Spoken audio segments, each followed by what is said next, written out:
there is some really tangible, actionable ways that we can practice letting go of the worries that we actually have no influence over. Now, what's important to know about this step is a little kind of catchphrase that folks can remember. Your story follows your state. Story follows state. What does this mean? Your story, this is your thoughts, right?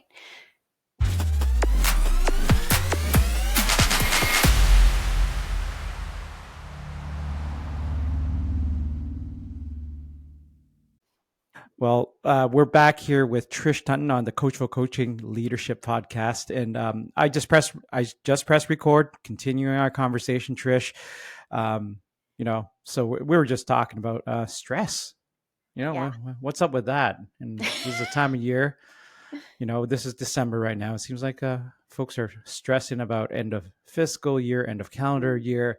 In the work world, they're stressing about what present to buy their spouse and all that stuff, all that jazz. I mean, how's it going for you? You worrying about any of that stuff? Right now, holiday wise, no. My husband and I, we're keeping it pretty relaxed. I've got a couple more days of work. I've got a couple more deliverables, but they all feel very doable. Got a couple more presents to buy.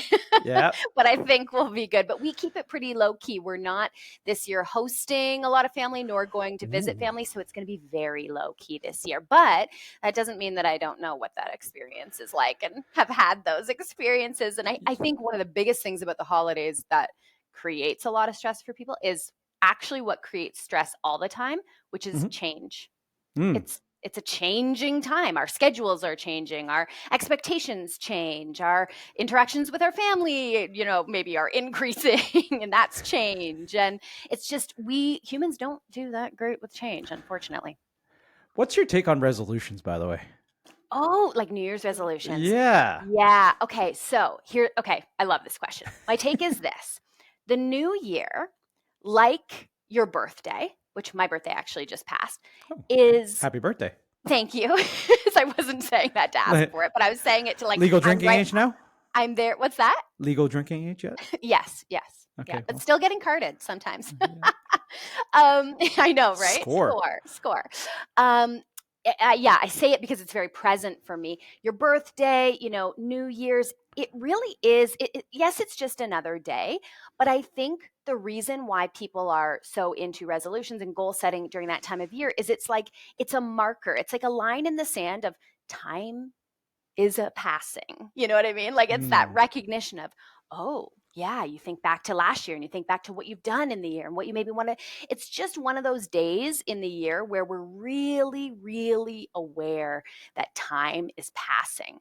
And that can kind of lead to a little bit of a freak out because we're like, what am I doing with my time? And am I using it the way I want to? And so I'm not against a New Year's resolution, but I do think that there are tweaks we can make on them to make them more sustainable. Like, often we see people making these huge resolutions and it's just too big and then they fail and then they feel like a failure and then they spiral down the shame spiral of the toilet and nothing changes.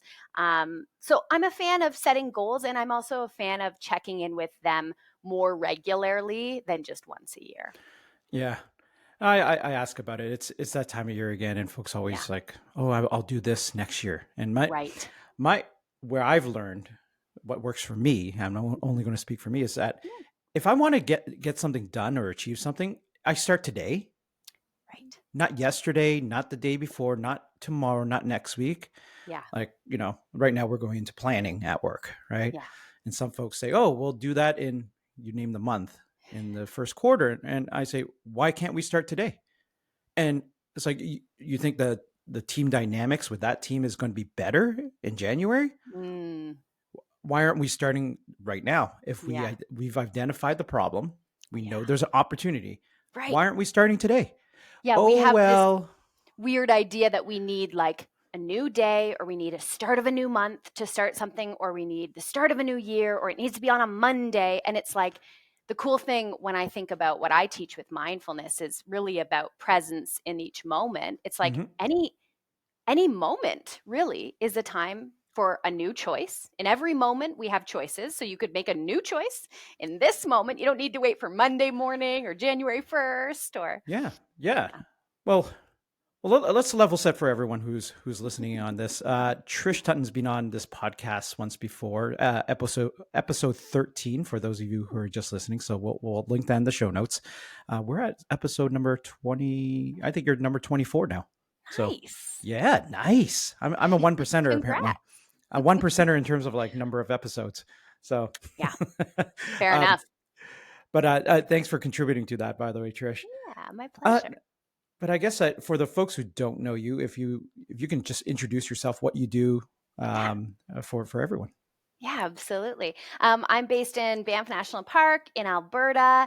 I'm a mindfulness teacher. I teach people how to not only integrate mindfulness into their life in really tangible, actionable, simple, really doable ways, quick ways.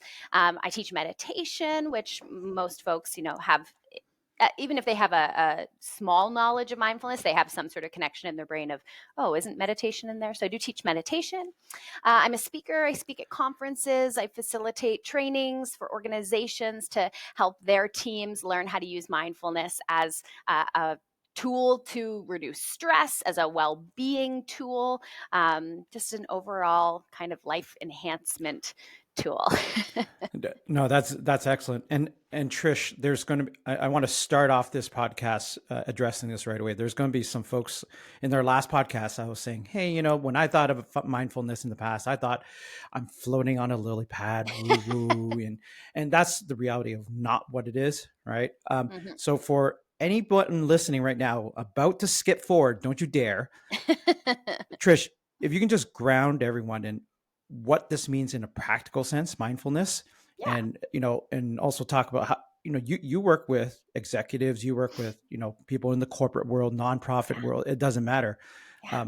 You ground this, you make this real for every working professional, working mom, dads, everyone out there. So just ground everyone on what it really is. Yeah. So we have this mental habit of not being present, not having our mind present in the moment, right? Our bodies are always present in the moment, right? Our body can't be in the past, can't be in the future. As far as I know, time travel doesn't exist. Um, Enlighten me if anybody knows any differently, but it's like your mind can time travel. So it's the experience maybe of laying in bed and trying to relax and get to sleep, but you can't stop thinking about that thing you said in that meeting earlier, and criticizing yourself and judging yourself and wishing you said something differently and wishing it happened differently and wondering and playing out, well, what if it did happen differently? What would happen? And then by the time you know it, it's 4 a.m. and you haven't slept. Or our mind has a habit of going forward. That's the other direction it can go in, right? And now we're worrying about what we're going to say in the next meeting and how we're going to make it up and make our boss think that we're smart again because we think we made an absolute fool of ourselves.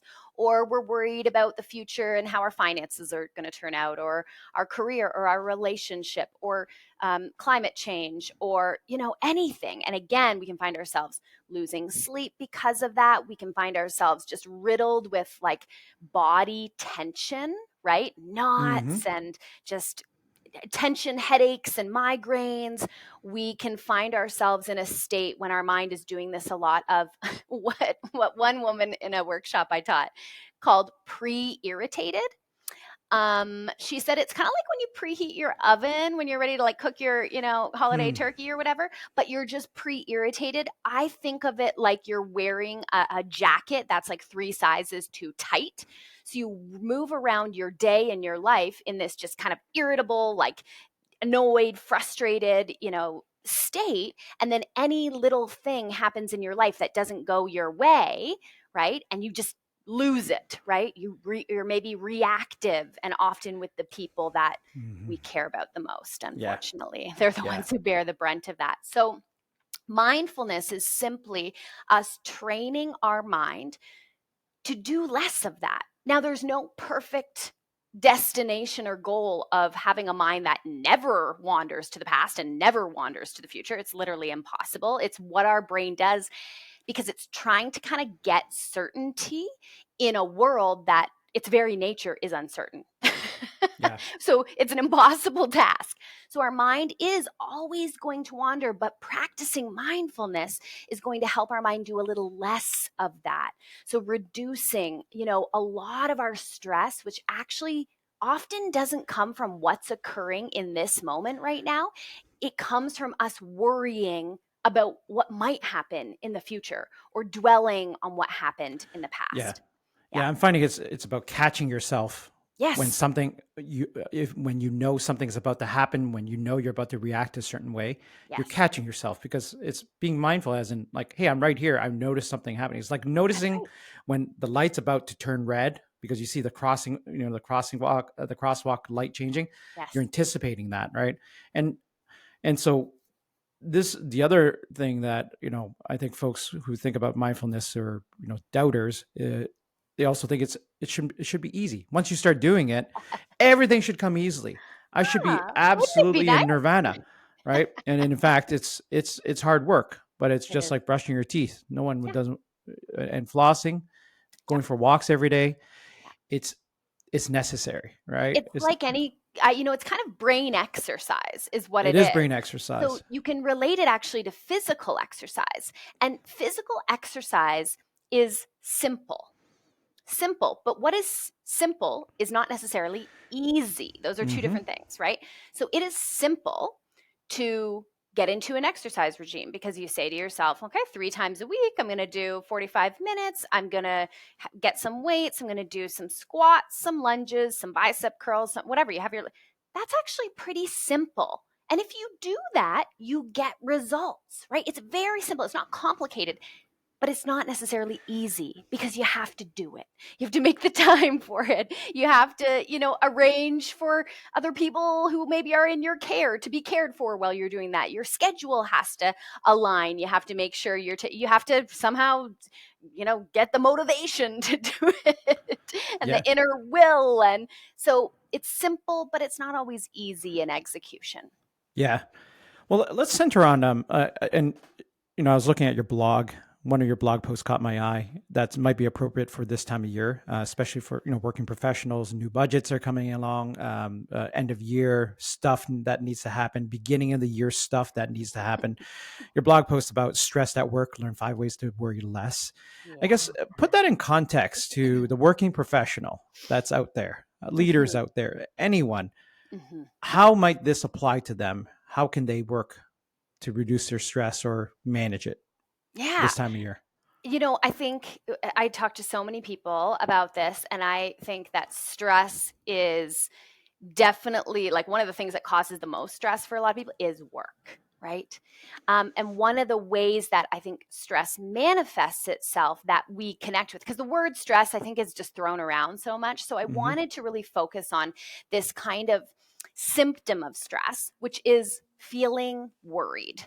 Right? These worries that we have. And again, worries are often all over the map in our life. Yes, there's going to be some about our work. And again, if you're, maybe you're a leader, you're worried about your team or you're worried about one person on your team who's maybe not up to par, or maybe you're worried they've been kind of disengaged and they're going to quit, and then amidst all those work worries, or you're worried about layoffs, or you're worried about budgets, or you're worried about this client who is a big client and you think they're kind of looking elsewhere and maybe wanting to drop their contract. But then amidst all that, you also have a real life, right? No matter what your kind of pay grade is, your job title is, you've got a life, and you have Hmm. people in that life, and you have finances, and you have a home, and you have maybe vehicle maintenance, and you have holidays and presents to buy and cards to send. And so there's just so many things going on that our minds can do that kind of wandering and worrying. So Hmm. yeah, I really wanted to write this blog specifically because I hear people using that term worry a lot. So I thought, okay, let's give them some tangible ways that they can maybe reduce them. I know there's like such clickbaity things that are like, exterminate your worries in these 5 steps. And I'm like, That's not my, I'm not clickbaity. I'm like, you're a human being living in a world that's constantly changing. You're never going to eradicate your worries. There's no magic eraser. Mm-hmm. Yet there are some things we can do to reduce them, to worry less, which actually can have, I think, an incredibly positive effect on just our feeling of well-being in our lives. Okay. Want to go through some of them? Yeah, let's do Yeah. So what's, I'm not going to go through the list. You tell it. me, right? Sure. Yeah. 5 steps. Totally. So and then yeah, you pop in questions wherever you have Yep. them. So one of the first things that I like to do is literally get a pen and paper. I love a journal. I've done different versions of journaling throughout my life. But one of the things I find is that when we have all these thoughts in our head, it can feel like this kind of tangly mess. Like there was a time in my life where I knit, and a big ball of yarn, and maybe you have a bunch of different colors of yarn, and you stuff them in a little bin, and they're in there for a while, and then all of a sudden you go to get your yarn out, and they're just such a tangle, and you've got all these colors, Yeah. and they're all tangled up. Sometimes I feel like worries are like that in our head, where when they're up in our head, they're just this total tangled mess that we can't quite comprehend. We can't even really see them clearly. It's like this abstract thing in our head. Taking a piece of paper, a journal, and a pen, and sitting down for even like 3 minutes and writing down what your worries are, getting them from your head out onto paper where you can see them. Also, that practice of getting them from the head and then like out through your arm, through the pen onto paper Yeah. is clarifying too, because you actually see them clearly and you're kind of processing them as you write. And Yep. sometimes I notice as I'll write a worry down, like I'll literally kind of chuckle to myself. Like I'll be like, oh, what a silly, it gives me a bit of perspective already. I'm like, I don't need to worry, but that's Yeah. totally, like it gives me a bit of perspective. And then I also see the worries that I'm like, oh wow, that one's been with me for a long time. Maybe this is something I should bring up with my therapist. Maybe this is something I should talk to this person. Maybe there's a person in that worry, right? Yeah. Maybe it's I'm worried something about my husband. Maybe I should go talk to him about that. Like Mhm. there's a way in which writing these things down not only gives us clarity, but we kind of start to process Yeah. them as well. And it's kind of like, if you've ever heard like a brain dump, right? It's just like, get it out. It has this way of kind of clearing a little bit of mental space. Yeah. Yeah. I think there is like actual scientific reasons for that too. I don't I know the believe studies, so. but it's almost like it's a form of detachment. You're observing from Ah, above. Things you try to do when you're being mindful and you're meditating is that you're trying to observe yeah. things from a detached point of view. It's You're almost like when you observing those write, thoughts. yeah. So when you Yeah. write it down, it's a form of like you're writing it down, and specifically writing, not even Yes. typing. You write it Agreed. down, Yeah. and it's traveling onto this piece of paper, and you're looking at it from above, Yeah. It's and outside of you now. yeah, and it Yeah. looks like it's someone else's problems Uh huh. or someone else's to-do list or Yes. someone else's, I and love you're, that. yeah, and you're less judgmental. You're very objective. I'm like, WTF with that? Like, who I really think it's cares? also to your point of like looking at it and it's almost like you're looking at someone else's worries. Think about how much easier we access our problem solving skills when it is someone else's worries. Like when a Hmm. good friend comes to you and tells you about their worries, you have all these ideas of how they might be able to You solve have those the things. answers, Trish. You That's have right. their. Why can't you just do that, Trish? Exactly. Just do it. So maybe the writing of it helps us to access that too. I bet you there's some info on that, but I just know it works really well for me. Yeah, yeah. I find it's about detachment. Even if I don't use that list per se, but Totally. starting my morning, I started using a notebook where I just write the top 3 things I need to do today, and Sure. it's there's just much more clarity versus like putting in my my task list on my computer. It's not the same. There's some more Pen to clarity when I paper. write. Yeah, there's Analog. something about that. Okay, so writing it down. What Step else? one. Okay. The second thing that I find, and now once you have them written down, again, you're going to get a little bit of clarity. And like I said, sometimes I chuckle at some of mine. So probably a worry I would chuckle at is like something that I literally have no influence over. Mm. Like something with the weather. Okay. So I travel quite a bit for work. 'tis the season of like crappy travel weather, of planes being delayed and de-icing. And I also live 90 minutes away from my closest airport, and I fly a lot for work. So not only do I have to think about flying, I also have to think about, okay, how am I going to get to the airport? What are the roads going to be like? That kind of a worry is literally like, we all have a finite amount of time and energy, and it is the biggest waste of my energy to be worrying about what the weather is going to be like in the future. Now, to be clear, worrying is different than planning. It's a good use of my energy to say, oh, look, there's some snow in the weather for that day I need to travel. Okay, I need to think about giving myself a lot more time to get to the airport than I probably would on a nice summer day with dry roads. That's a useful part of my time, looking at my schedule. Okay, I should leave maybe 2 hours early, 2.5 hours early. Great. That's a very useful and constructive use of my finite energy. Yeah. Worrying is not. So I think it's helpful sometimes to look at maybe those worries that we write down and start to separate them into two categories. The ones that we have influence over, the ones that we can do things about, right? Yeah. The ones that we can take actions that might change them for the better and reduce those worries. And then another category that's like, I have zero influence over this, like the weather, which means that no amount of worrying or thinking is going to remove the fact that the outcome of these things is uncertain. And I want to say that louder for me to remember, and for the people in the back who were maybe a little checked out during that. No amount of worrying will remove the fact that the outcome of these things is uncertain and will always be. Like, worrying is this thing that it feels, I don't know about you, David, but for me, it feels kind of like hard work. It is. Like it's taxing. It's, it depletes. It drives you nuts. Yeah. It'll drive you nuts. It feels like we're doing something. Feels like we're making change. Feels like we have an influence. But it's just sometimes helpful to remember, like, there are certain things that are completely out of your control. And those are the things that we kind of have to, the effort we need to put in is not in the worrying about them. It's actually in the surrendering of them. Yeah. Yeah. It's, what are you doing about it? I like to ask folks about that. Like, I'm worried about this. Hear it out, because there is valid concerns there. Of course. Like weather is a valid concern. I'm so worried about this. Okay, cool. Yeah. And this has happened to me in the past. Yeah. There's a stoic, do you know about stoicism? Yeah. So there's a lot of connections, similarities between stoicism and mindfulness. And there's a saying in stoicism, and it says, what is up to us, what is not up to us.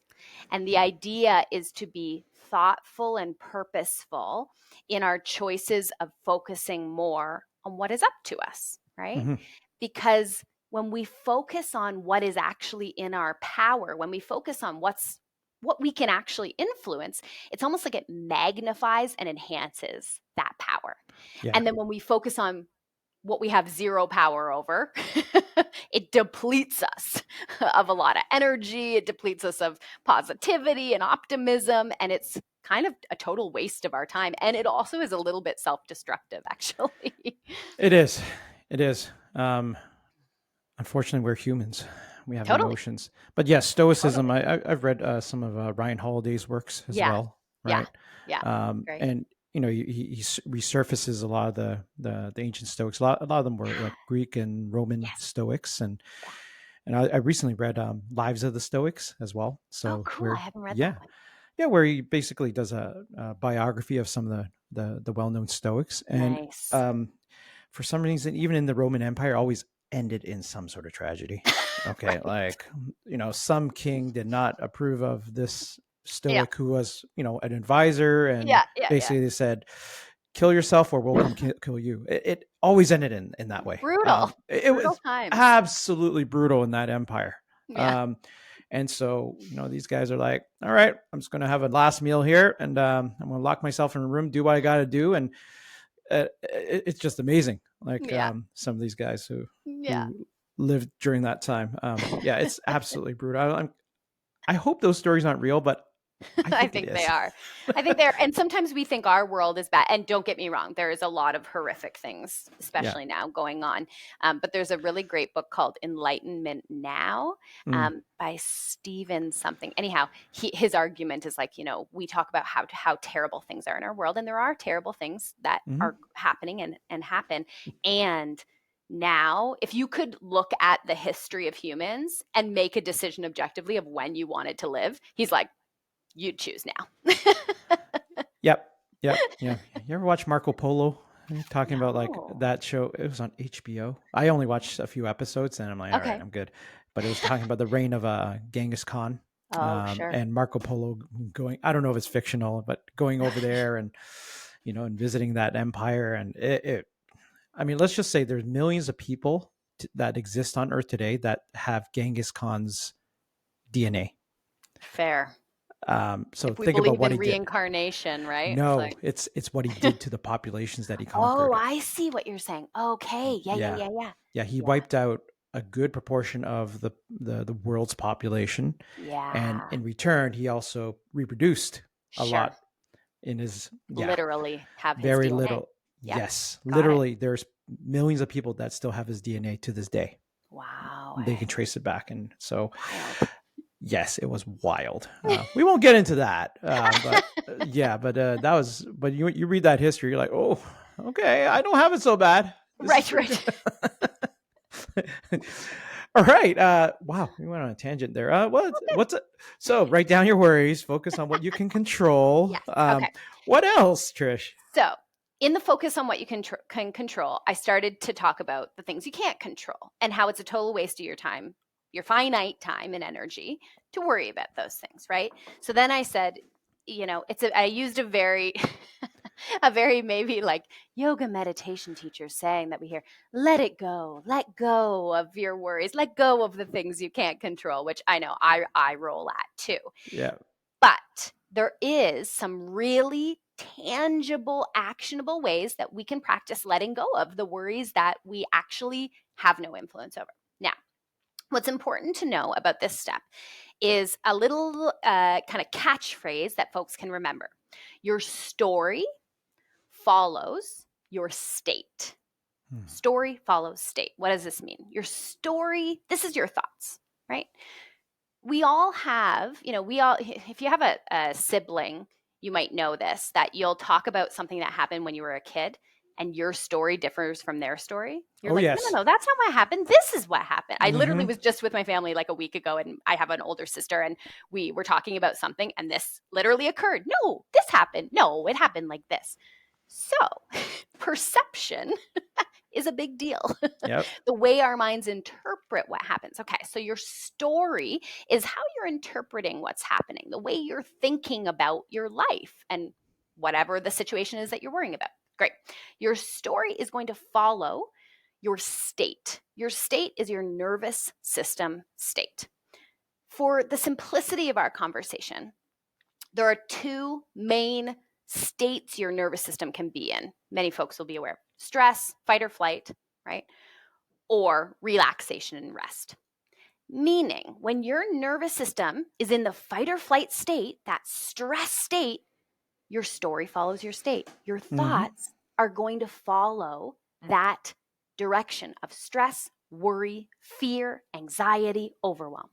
Mm-hmm. Just because your body is in that state, your thoughts are going to trend in that direction.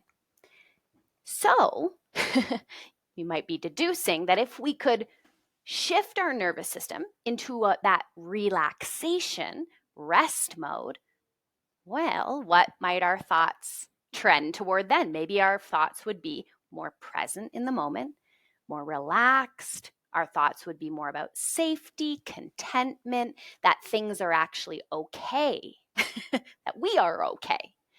So, one of the ways we can start to drop and let go of these worries that we have zero control over is literally to do some practices that calm our physical body, that start to shift our body into a rest and relaxation nervous system state.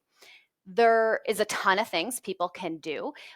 But what I would ask your listeners is think about what activity do you do, or who do you spend time around, or what environment are you in when you feel relaxed, present, and calm. Mm-hmm. Because if you're feeling relaxed, present, or calm, chances are your nervous system is in that relaxed state. And then your story is going to follow that. Your mind is going to start to drop some of those worries that you really have no control over. So for some people, that might be spending time in nature. For some people, that might be cuddling with their dog or their cat on their couch because that puts them in that present relaxed state. For some people, it might be going for a run. For some people, it might be going to, have coffee or dinner with someone they really care about, their like best friend who just like, makes them feel at home. Mm-hmm. So whatever that thing is, maybe it's going to get a massage, or, there's going to be many things that are different for different people. And then we also know that mindfulness practices can help us to shift into that relaxation state as well, whether it's a simple meditation or whether it's a breathing exercise that can kind of flip that switch in our nervous system. Yeah. I mean, your physical will follow. Physical will follow the Your mental. story Mental follows your state. story follows Yeah. the state, right? Yeah. Yeah. Yeah. And I get what you're saying there. It's for myself too. Like one thing I learned, and it works for me, is almost like picturing a little box, Okay. where it's like, okay, I can't control things. And I literally visualize there's this box of stuff there. I'm looking at it. You still have to Fair. look at it, I'm aware right? of it. Yep. Yeah, I'm aware of it, but it's like, can't do anything about it. Nope. What's that person think of me? Nope, can't do anything about it. Well, seriously, like a Yeah, lot of folks I know. stress, especially in bureaucratic environments and Yes. big organizations. Like, Yes. oh, what's that person think of me? And they're going to think of you the way you think you. Yeah. They're going I to mean, think I guess about how you could much ask them if you really wanted to. you can. Yeah, you can. You can just ask them You could. if you really want to find out. Yeah. If you don't want to find out, Yeah. then what's the point in worrying? Exactly. So, So, yeah. but easier said than done. It is practice. It's not called something else. It's called practice. Everything you're talking about. All right. Right. So those are three things. What's number 4? Yep. Number 4 is, okay, so if we think about worries, way back to the beginning of our conversation, I talked about, that humans have this mental habit of what we might call mind wandering, right? Mind thinking about the past, worrying about the future. So, and I talked about how mindfulness is this way of training our mind to be more present more often, not 100% of the time, but more often, right? So, the fourth thing is that we can actually, with practice, reduce this habit of mind wandering. We can actually strengthen our brain's kind of, I don't know, you call it mindfulness muscle. There really isn't such a thing, but just as a concept that you can think of with meditation. So regular meditation, just like a regular exercise is going to strengthen this bicep, Mm-hmm. regular meditation is going to help my mind be able to catch itself faster when it's worrying about the future.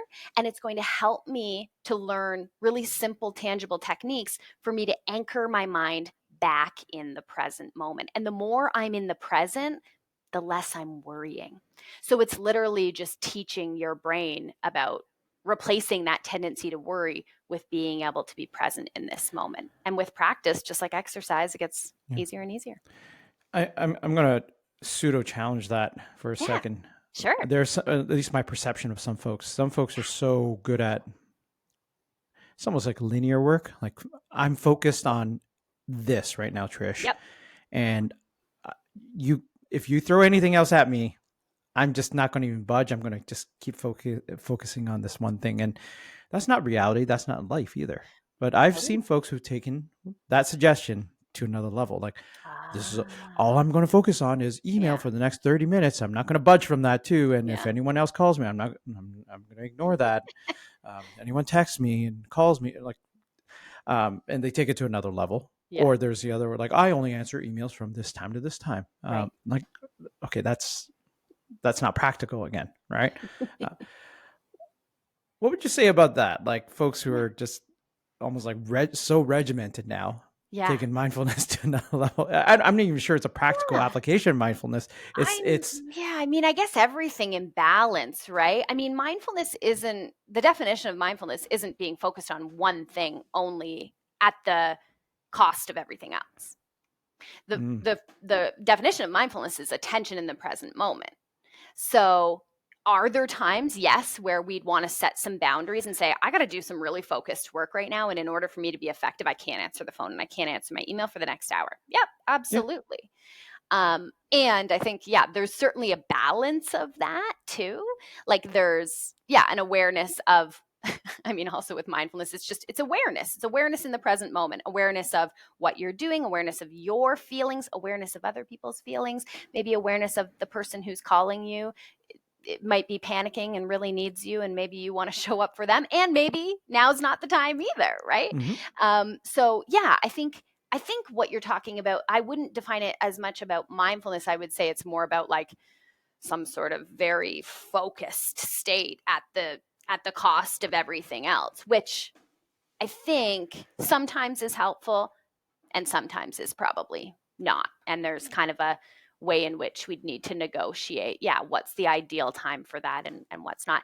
I mean, I don't do I only email between this hour and this hour and that, but I also know that some people, it works really well for them. So Mm-hmm. I guess to each their own. I don't know. To each their own, as long as what they're doing, that like the the end person, like a customer or your client, True. is not, you're not putting that relationship at at risk in any way. Fair. Yeah, that's fair. So I Yeah. think that's the other thing. It can't just be about you. Like, Yeah. what's good for me, what's good for David is, well, you're going Right. to have to adapt to me, Trish. Right. Okay. Right. But Yeah. you've already said, yeah, like, hey, Part of Dave, I mindfulness. need you at certain times. It might be unannounced, but I might email you this document. I'm going to need your response, right? Right. Right. And Yeah. it's time sensitive, like end of day, right? Yeah. Like you can't be rigid in that case, right? Yeah, I think part of, one of the things that I've noticed in myself in practicing mindfulness is actually like a slow kind of letting go of rigidity and of being more open-minded and of considering how other people are feeling more. And because it really is just this awareness that we're trying to be aware of everything that's unfolding right now, not just about my priorities and how I feel, but also about, oh yeah, what is this, maybe my spouse or my family member or my colleague or my client, yeah, what's their side of this story too. And I think it's easier to do that when we're not so preoccupied with our own kind of self-absorbed stresses and worries. We're more open to feeling and thinking and considering other people too. Yeah. Yeah. Well, thank you for that. What's number 5? Tip number 5 here. Number 5, the last one. Okay, so a meditation practice like number 4 helps us to reduce those wandering thoughts, but it also helps us become more aware of our thoughts. Because when we're in meditation, not only are we noticing, oh, there goes my mind again, wandering to the future. Okay, I'm going to bring it back to the present. That's my little bicep curl. It's also helping us see with more clarity the thoughts and the worries that are pulling our attention. And we might notice, if we're engaged in a meditation practice over time, we might notice, wow, I have a broken record of a worry that keeps pestering me. I've been meditating for a month maybe, and I Mhm. notice almost every day I have this same worry and it's not going away, and nothing, it's just like a broken record in my head. Okay.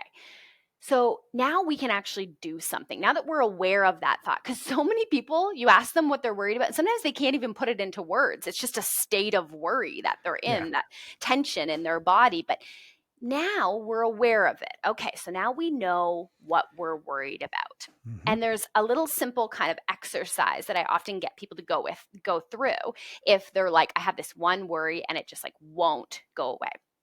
So I'll take you through the steps. Do you want to actually, could we do this with a worry of yours? Even if Sure. you even if you Let's. make it up or you use one from your past or Mhm. Yeah, okay. sure. Let's So go.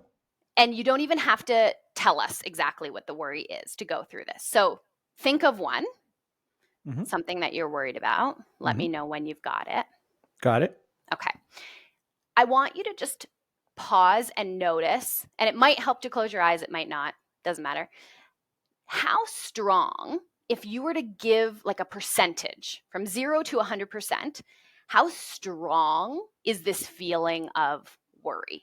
I would say it's 60% if you want to say, Okay. depends. Yep. Sometimes it's higher. Totally. Yeah. Right now, you're saying 60. Okay. So I want you to think about, and you could share it with us or you don't have to, think about the thought that actually provokes the feeling of worry. Mm. So what's the actual thought? So an example I could give is I'm going to have the thought, maybe my boss has done a few things that I'm kind of like, oh, it doesn't seem like they like me. They're not treating me. So maybe I'm going to get fired. Mm-hmm. So maybe that's the thought, right? Mm-hmm. So again, you don't have to share it with us, but can you do you have the thought that's provoking the worry? Yeah, I have the thought. I shouldn't share the thought on this recording. Great. That's fine. As long as you have it. Okay. Then, so we got that thought. And as I would go through this with someone, I would also be getting them to write these things down. So you've got the thought. I want you to think about now a few pieces of evidence that that thought is true, that you're absolutely right. It's like you're a lawyer arguing this side of the story. There's zero. There's zero. Oh, Yeah. interesting. Like virtually zero. I'm very aware it's a worry. Yes. Right. It That's doesn't so stop it. Yeah, I know. course. And Yeah. I know there's zero evidence. And when I write it down, I would look at it and laugh. Okay, but go with me for a moment. You're a lawyer and your job is to argue in favor of that thought. Can you think of even at least one piece of evidence? Maybe. Your job depends on it. And it was just, if I was an ethical lawyer, not making stuff up, probably not much. You're an unethical lawyer. Unethical? Oh, I could make a lot of things up. Awesome. But that's what's going on up here already. Exactly. It's the unethical lawyer. Good. That's good. We're still in that step. So that's good. Yeah. Okay.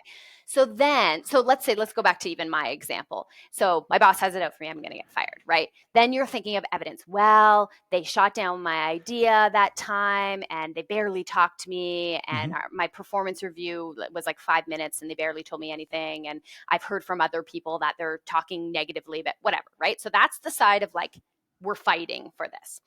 Now, the third step is you want to be the other side lawyer. You want to find evidence that this worry is unfounded, and you want to take some moments to write down, again, because that kind of brain to arm to hand to pen thing is helpful. Write down reasons why this worry actually might not be true. How do you do with that one? I think that side of that lawyer probably wins. Okay. So you feel like you've got several of those. Yeah. Yeah. I'm very aware that it's unfounded. Yeah. Which is the interesting thing, right? I'm like, yeah, this is me just worrying about stuff. So then the next step is you decide on, you would write out a different thought that feels a little bit better to you than the worrisome thought, than my boss is out for me and is going to get me fired. You write something that is just a little bit better than the worrisome thought. And this is really important because it's not an affirmation. You have to believe it to be true. So the thought you write out, that's going to be the replacement thought. It has to feel a little bit better than the worry, and you have to 100% believe it to be true. So it could maybe be something like, I'm unsure of the way my boss feels about my performance, right? Because that's true, but maybe it feels a little bit better than my boss is totally out for me and I'm going to get fired. Yep. It's like, I'm unsure about our relationship and how they feel about my work. Feels a little bit better. Also, still believe it to be true. Okay. So can you think of a thought that feels a little better? Yeah. But you still believe it? Yes. Okay. Now I want you to reassess this strength of worry between 0 to 100%. Where would you put it at now? Much less. I mean, yeah. What number? 40, right? Okay. 40. So we got a 20% improvement. So that's pretty good. Now, what I would say for yours, because you kept affirming that I know this worry is unfounded. I know this worry is unfounded. I would say for you then, David, you'd go back to step number 3, which is calming the body, because your story follows your state. So maybe the story is perpetuated because the nervous system is in a bit of a stress state. And I would go to some meditation to just try to be teaching our mind. I know this is unfounded. I know this, but how do I stop my mind from going there all the time? Yeah, so that's a little exercise folks can take themselves through. That's very powerful. Thank you. It is. It Yeah. is. Yeah. A little bit vulnerable there too, Trish. Yeah. Thanks for going along on the journey with me. Oh, I appreciate it. Always appreciate it from you. Okay. So those were the 5 things, Yeah. right? And So, can I give a bonus? oh, yes, A go for it. bonus tip is just, and I did say this earlier, but I want it to be like an actual step, which is, again, for people to just remember that no amount of worrying changes the fact that this life, this beautiful mess of a life we're all trying to get through, is always has been and always will be uncertain, right? It's just like sometimes I just try to remember that. I was visiting family last week, and like I was saying, it was my birthday. I was going to be with them, and like 2 days before I got there, my sister texted me that her 7-year-old had a fever. Mm-hmm. And I was like, oh my gosh, I don't want to get sick. I don't want her to be, this is going to ruin the trip. What if everybody in the house gets sick? What if we all, and then I can't fly into all these worries. And then I just literally now I find one of the things I do is I stop myself and I just go, no amount of worrying will change the outcome of this. Mm-hmm. No amount. I don't know if she's going to be well. Her immune system is working on its own time, not my time, as much as I want it to. And no amount of me losing sleep over this is going to change. Like, what's going to happen will happen, Mm-hmm. And that is a moderate worry. It's obviously not, people have many bigger worries than that. But I just think it's helpful for us to remember that worrying doesn't solve our problems, and to be compassionate to ourselves and know that, again, we're never going to erase our worries completely. We're humans. It's totally natural and normal for us to have them. And there are these few things we can do to help ourselves suffer less. Yeah. Yeah. And I think everyone needs to find that, whatever that mantra might be, that anchor. Yep. And, and you're saying no matter how much you worry is not going to change the fact that the world is uncertain. Yeah. And everyone needs to find that anchor. And what I love about working with you and talking to you is that you normalize that, hey, we're all humans and we all worry. What I not annoy, but it sort of still disturbs me sometimes with folks, especially in dudes, guys, right? The macho, like, I don't worry. I just go to the solution, Trish. Worry is for like worriers, and what's more important is that you find the solution. Sure. And what's the solution when your family member has just been diagnosed with? Yeah, you I'm name like, it, right? okay. I mean, you sound like an AI robot. It's like, right. good for you. Right. And it is like, no matter how the person comes off, like there is an attempt to be very macho and part of that might be, our society, our culture's fault for not socializing men in a deep connection with vulnerable feelings and things like that. I mean, there are situations like that I think of. Sometimes it's a systemic thing. It's not the individual. It's coming out in the individual, and it's kind of cringy in the individual, but it's like this person has been socialized in a culture where we don't necessarily, and we're beginning maybe to shift this, but we don't necessarily praise or value vulnerable feelings in men. So trying to give them a little bit of a break on that hand, that they're doing their best with what they've learned. But I hear you. Yeah, it's a bit kind of cold and like unfeeling, and there are some problems that don't have solutions. There are some. It's things that are ambiguous. Yes. And most problems in life and So work many are very ambiguous. And so many. And I get it. You just got to work. You got to work in task mode and robot mode for a lot of things, right? But where I see the problems, like I have some friends, a friend going through stuff right now. Like, what I'm happy is that he's honest enough with very close friends like myself, where it's like, okay, it's tough now, right? And this person's as macho as they get, but they're willing to say, hey, we get together. I'm like, absolutely. Yeah. Right. And I'm glad that happens. And maybe that's, you know, listen, these hard things we go through, they suck. And we would, if we could, we'd change them when we get rid of them.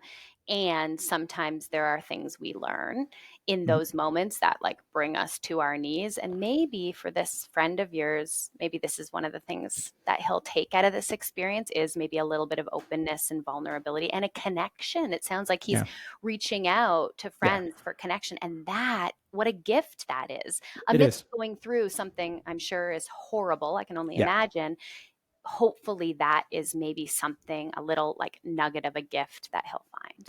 Yeah, it is. And I feel it is, even though you might not see that right now. Like when you're objective, and I can't imagine what he's going through right now, but because I'm objective, I can see it. Like it's a point in time. It's really sucks right now, but I can see it. It's a point in time. Right. And then, you know, it's part of the journey. It's not the whole journey. Yeah. Yeah. Well, Trish, it's been 50 minutes. Excellent.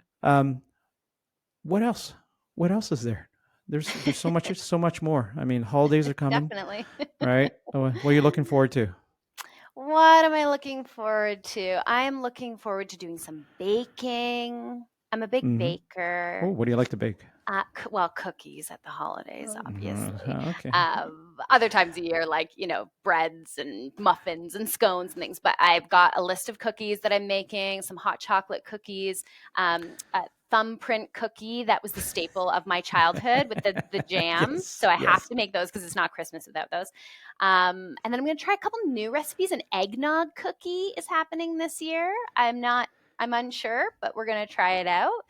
And then, your classic, like, what are those, sugar cookies or whatever, where you do cutouts and then they have the icing, you know, it's like a little tree and a snowflake and a shortbreads.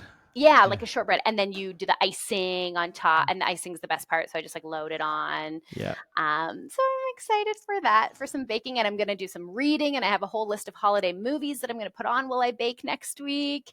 And really excited for 2024 as well. I've got my spring is conference season. I'm speaking at tons of conferences already that I have booked. And then I'm also just try to be open to the mystery because, like I said, everything is uncertain. Truly, those are all the things I am planning to do, but who the heck knows? So we shall see.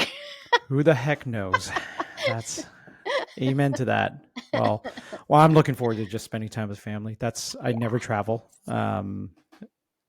You know, especially during the Christmas holidays, I'd like to just spend time, chill at home. I travel enough.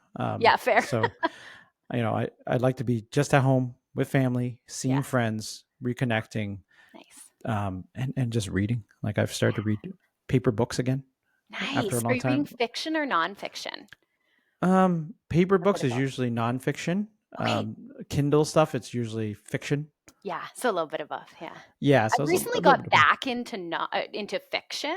I think I spent a lot of like the last probably 15 years in the nonfiction world and reading about like, you know, what I do and mindfulness and personal development and stuff. And I still love that stuff, but I've recently got into just like reading for entertainment. And it's so fun. I feel like I'm a kid again, actually, when I read fiction. And you just get lost in a world and it's so fun. It's like watching a good movie, but reading. Yeah. Some of the books I like are like the spy thrillers and the mystery ones, and some of those. So some of these authors, like they pass away now, but they you know when they wrote fiction, they based it on political events that have occurred, are occurring, or about to occur. Yeah. And they actually did their research. Like one of them, like it's maybe a book that was 10 years old, but what they predicted there that was going to happen overseas, it was like spot on what's happening right now. Like literally the geopolitical stuff happening. I'm like, this guy did his homework back over 10 years ago. Like what was going to happen overseas. And so what I find is some of the fiction I like to read, it's actually a very good representation of what is happening now, because they're not fantastical, and it's a prediction of what could happen. So I'm actually learning about politics and other countries, and in those spy thrillers. But I love it. It's fantastical. It's silly sometimes, like but I love those books. So cool. Love it. yeah. Well, happy holidays. Well, have a good holiday, Trish. Thank you for connecting, and I'm sure we'll chat again very soon. Totally. Love it. All right.